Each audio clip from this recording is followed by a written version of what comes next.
Today we have with us Tiffany Klingensmith.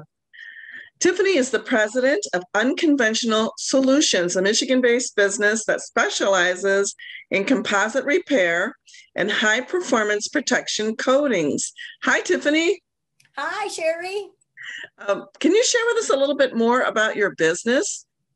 Yes, I have a construction business that specializes in pipe repairs, refurbishments of epoxy floors, secondary containments, and chillers. And we mainly work in the industrial market. So you're in a male-dominated industry. Tell us about that journey. What's it like to be a woman in a male-dominated industry? I do a lot of pipeline coatings with the oil and gas sector, and I teach how to apply coatings.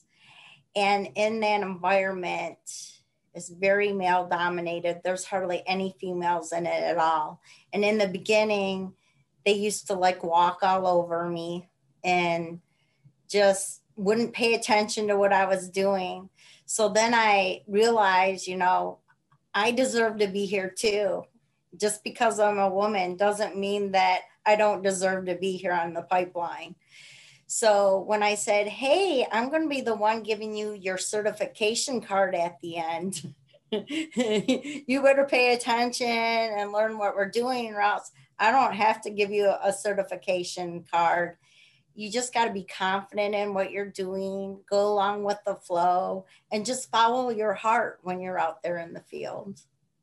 So you're certified in what you do? Yes, I'm a certified coating inspector, and I can provide training for 4 manufacturers on how to apply pipeline coatings. And are there a lot of women doing that? No, not at all. In Michigan, there are 0 women actually that are trained with the manufacturer to do this.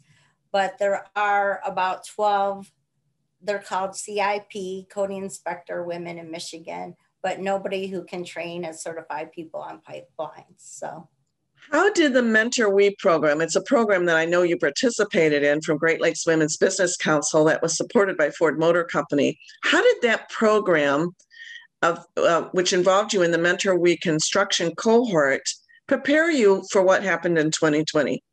What happened before I even started was I got this book in the mail. It was called the EOS Systems Book. And it's how Ford does business and how it directs their company. And we read that. I actually read that book 3 times, and we did it through the class. And what it taught me is how to structure the business really well. And to this day, every Monday morning, we have a meeting and we go over, it's called our rocks and our issues. So it's been a really great tool. So not only that, but we had mentees in the cohort that I actually been doing business with, and we had mentors. And I had Jennifer, my mentor. She actually, when I went out to WeBank Summit and Salute, what happened was she introduced me to a national company, and I had 30 seconds to pitch in the national company. And when I did that, what happened was I was put on the spot, like shockingly, and I totally screwed the whole pitch up. And she was there holding behind me, my hand, and telling me what to do next. She goes, how do you differentiate yourself? And that was my biggest lesson out of the whole Mentor We program, because and then Sherry here, she made me pitch like 10 times over the year during, Great Lakes Business Council's things. Then what happened was we had to pitch, and what we got to do was we were excited, and somebody got to win to go to WeBank Nationals, and that was me by pitching. And what happened out there was I had some one-on-one meetings with national companies, and I ended up getting 11 of those, which is never heard of during your first meeting out there. So that was totally exciting. You got this mentoring, you worked on your pitch, your differentiator is that what really catapulted you through 2020?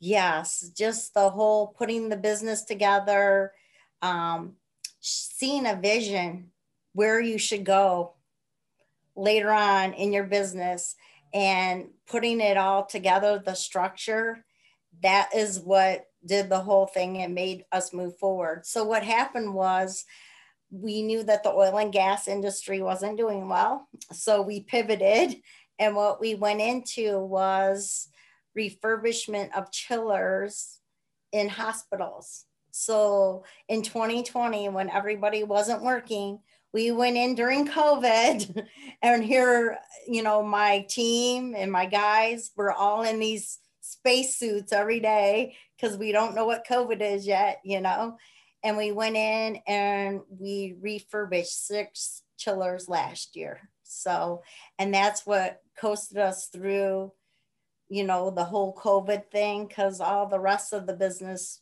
part was all missing. So it was great to pivot. And this year we actually got 8 more chillers. So it's not just like it wasn't a temporary thing, it's a long ongoing thing. And that was really exciting. We also got to receive 4 secondary containments from Great Lakes Water Authority. So that was exciting in the construction business.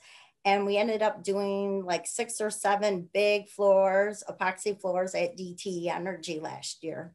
So my whole construction business, which was just started in 2016, really like quadrupled, over 2020 during COVID. So it's kind of wild. So what one piece of advice that you would offer another women business owner? Always be true to yourself and always follow your heart. That is my advice, because that's who I am and it's who we are as women. You need to follow your heart and be true to yourself.